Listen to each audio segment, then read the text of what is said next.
Clash of Clans is a real-time strategy game in which you design and build your own medieval village, populated by bloodthirsty barbarians and wizards. Fend off raiders, battle against players worldwide, and forge powerful alliances with others to destroy enemy clans. Millions of people are playing this free-to-play game right now and enjoying every minute of it. With that being said, here's 7 things that you probably didn't know about Clash of Clans.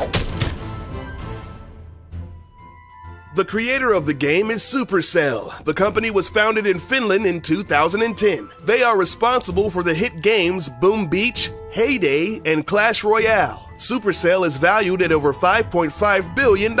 Although these games are free to play, or freemium, players can make in-game purchases to give them the edge that they need to dominate their opponents. Clash of Clans rakes in about $5 million every day. Today, the company has a staff of over 250 employees. The crazy thing about all of this is that Clash of Clans has about 30 million active users, but the team that runs the game only consists of about 15 people. The workload may be insane, but the payout is pretty freaking sweet.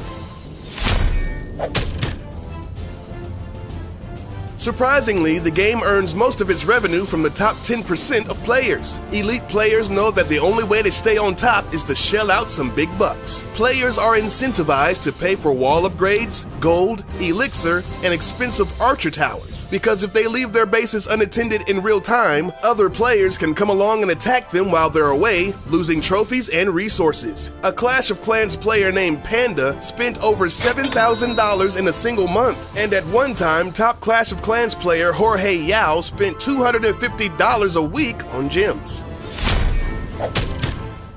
Now, you may be asking yourself how a dude living in a 300 square foot apartment in San Francisco can afford to spend that much a week on a game. Well, he had some very wealthy sponsors, most of which were from the United Arab Emirates. At one point, he was playing on 5 different accounts to stay on top. He even had the bright idea of wrapping his 5 iPads in plastic bags so that he could bring his gadgets into the shower with him. Jorge spent 6 months at the #1 spot, and he was the first player to break the 4,000 trophy mark and instantly became famous worldwide. But once he felt like it was taking over his life, he graciously bowed out of contention and stopped playing the game cold turkey. He hit the #1 spot again recently, but it only lasted for a morning.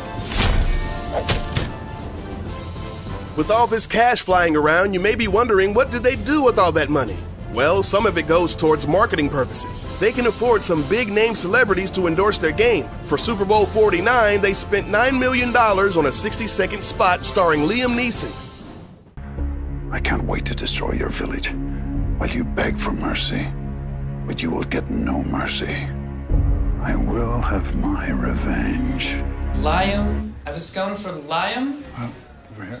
This ad was the most watched commercial on YouTube in 2015. At the time of this video, it has around 117 million views. Supercell even got Christoph Waltz, the Bond villain himself, to play in a series of commercials. One even featured the late-night sensation James Corden. But not only do celebrities appear in their commercials, they also play the game. Jeremy Lin, Daniel Craig, and Mr. T, just to name a few. Oh, and don't forget about John Cena! But seriously, he does play.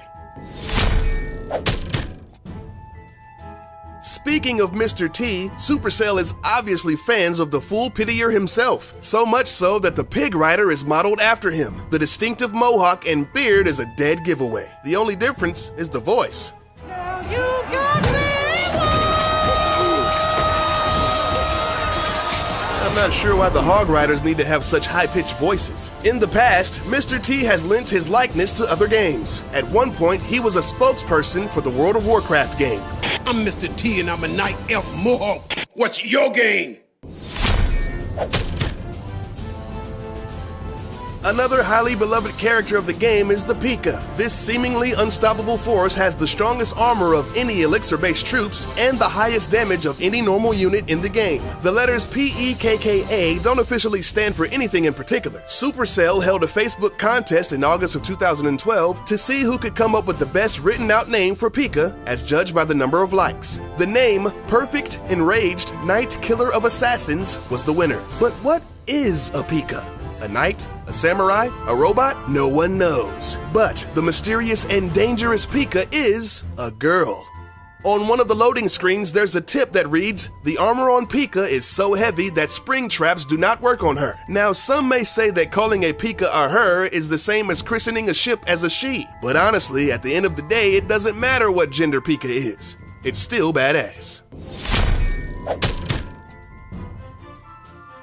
One of the best features people respect about this game is the personal break timer. Basically, if you're playing the game non-stop for an ungodly amount of time, let's say 6 hours, the game automatically kicks you out and makes you take a break, sort of like a cooldown period. Folks have speculated that Supercell did this to deter people from using game-cheating bots, allowing them to stay online and protect their defenses 24/7. But most people think that it's just so people don't die while playing video games. Over the last decade, there have been dozens of well-documented cases of people succumbing to exhaustion, dehydration, and even cardiac arrest while playing non-stop for days on end. Dude, your castle's getting ready. Oh my god! Thanks for watching. We hope you enjoyed this video. If you did, then please leave a thumbs up. Next time you see your buddies, you can blow their minds with some of these amazing facts.